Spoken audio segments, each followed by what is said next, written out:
la persona humana como centro, un modelo que respeta la naturaleza y que combate el consumismo, el triángulo elemental del socialismo que vamos a desarrollar, un nuevo concepto de eficiencia y economía planificada. Ya realmente cuando hablábamos de socialismo del siglo XXI y sus características, hablamos los dos primeros puntos. Por lo tanto, ahora entraremos directamente al tercer aspecto de este modelo, que es el triángulo elemental del socialismo. Más bien que rasgos son características reunidas en este triángulo. El que habló del triángulo, como siempre le gusta innovar ahí, fue el presidente Chávez, ¿no? Porque evidentemente que la dinámica económica no es solo producir bienes, los bienes hay que distribuirlos, circularlos, y hay que tener el capital para reproducir el proceso de producción. Entonces es una dialéctica de todos estos elementos. ¿Cuáles son los elementos fundamentales de este triángulo socialista, según el presidente? Fundamentalmente son tres: la propiedad social de los medios de producción, la producción organizada por los trabajadores y la satisfacción de las necesidades de la gente. O sea, propiedad social, producción social y satisfacción de las necesidades de la gente. Esto de la propiedad social es muy importante precisarlo, porque durante mucho tiempo se hablaba de socialismo cuando en un país había habido una revolución proletaria y el nuevo Estado había expropiado a los capitalistas y había vuelto nacional o estatal las fábricas de esos capitalistas. Entonces se pensaba que propiedad social era propiedad estatal. ¿Por qué? Porque se decía que este Estado era el Estado de todo el pueblo, hoy día no era el Estado de los capitalistas, y por lo tanto el que el Estado popular o proletario campesino se hubiese apropiado de esos bienes era transformarlo en propiedad social. Sin embargo, esta no es ni la posición de Marx ni la del propio Lenin. Lenin insistió de que estatizar los medios de producción no era lo mismo que socializar. Y Marx, en el Capital, distingue muy bien, cuando habla del capitalismo, de una primera etapa que él le llama la propiedad formal capitalista, cuando el capitalista se adueña de los medios de los artesanos, supongamos una serie de mujeres cosiendo, las máquinas de coser las instala en un gran salón y contrata mano de obra, la costurera, para trabajar en esa fábrica. En esa forma de trabajar, los medios de producción son del capitalista, pero el arte de coser pertenece a la costurera.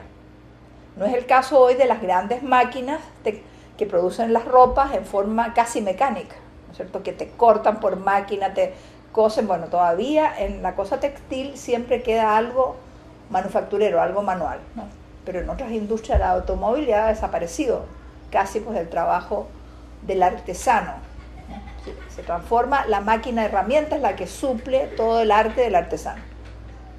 Entonces cuando la fábrica o la industria llega a ese estado de máquina herramienta, Marx dice que ahora la propiedad formal capitalista, donde el artesano todavía dominaba su instrumento de trabajo, ya pasa a ser apropiación real del capitalista, porque el capitalista no solo es dueño de los medios, sino además de todo el proceso tecnológico, el conocimiento del proceso, y el trabajador se transforma en un tornillo de la máquina, ¿no?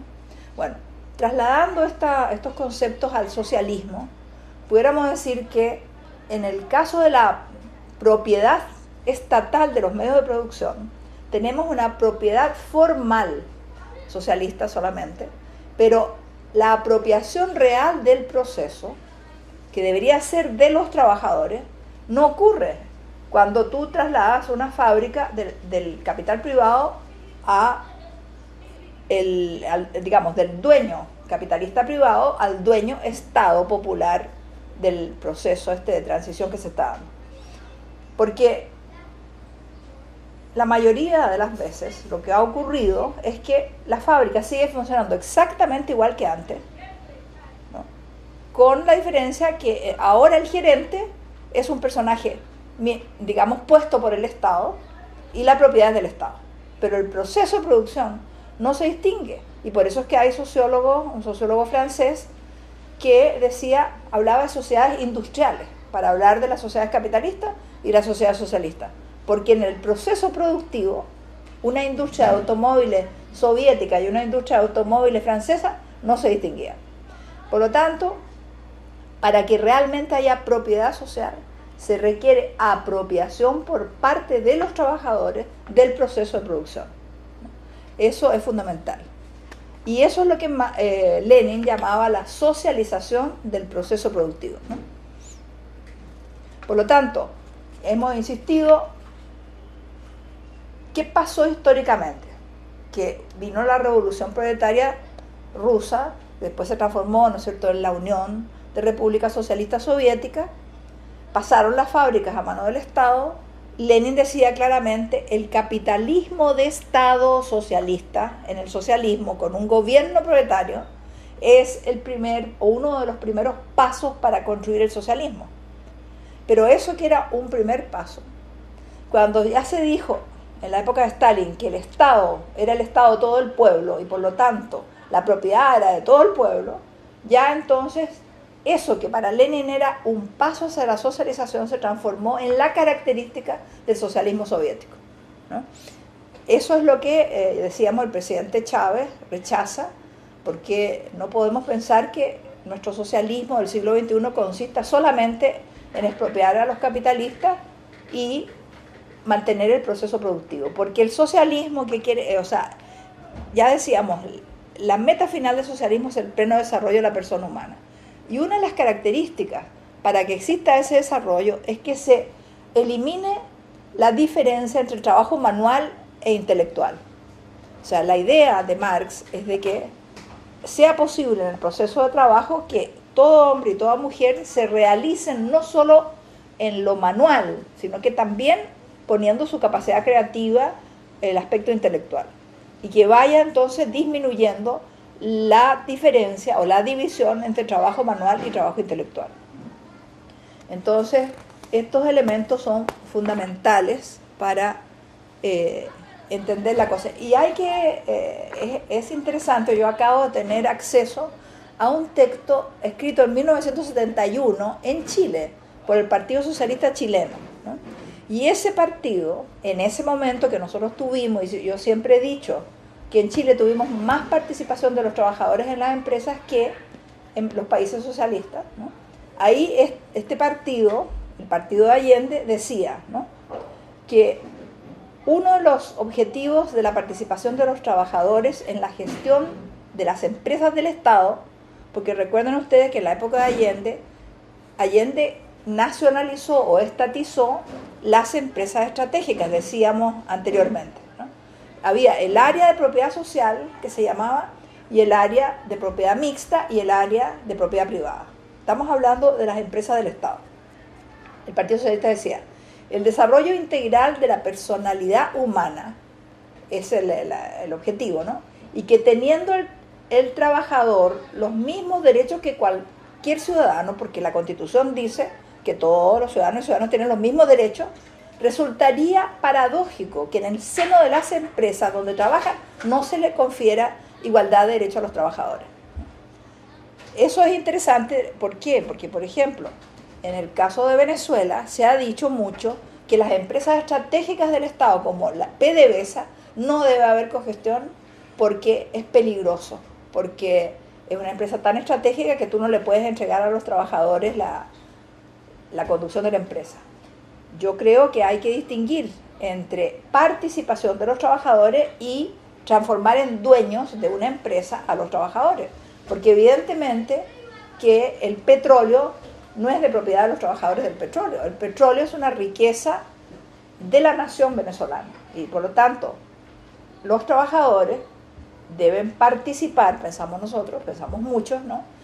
Pero las tomas de decisiones sobre qué hacer tiene que estar también presente otros sectores del pueblo. O sea que tiene que haber una delegación de sectores de la población, del Estado y de los trabajadores que defina las políticas respecto al petróleo. Pero evidentemente que en la forma de producir, en la invención, o sea, digamos, en la creatividad para resolver los problemas, en cómo organizar el trabajo, ¿no? Aún en opinar respecto a inversiones y destino social, por ejemplo, del excedente. Ustedes saben de que el petróleo financia en Venezuela, desde que el Estado pudo controlar esa empresa, todas las misiones sociales, ¿no? Entonces, esta idea es fundamental, ¿no? La de participación de los trabajadores. Segundo aspecto es la propiedad social, estábamos diciendo, ¿no es cierto? La participación de los trabajadores sería el segundo, ya hemos hablado de esto, y la tercera sería la satisfacción de las necesidades comunales. ¿Por qué? Porque el producto del petróleo, el ejemplo que poníamos, es un producto o un excedente que debe estar al servicio de la sociedad y no del grupo de trabajadores que trabajan en esa empresa. Y entonces las empresas tienen que tomar en cuenta las necesidades de la gente y no como el capitalismo que crea necesidades artificiales para vender. La idea del socialismo es que la producción esté en función de las necesidades reales de la gente.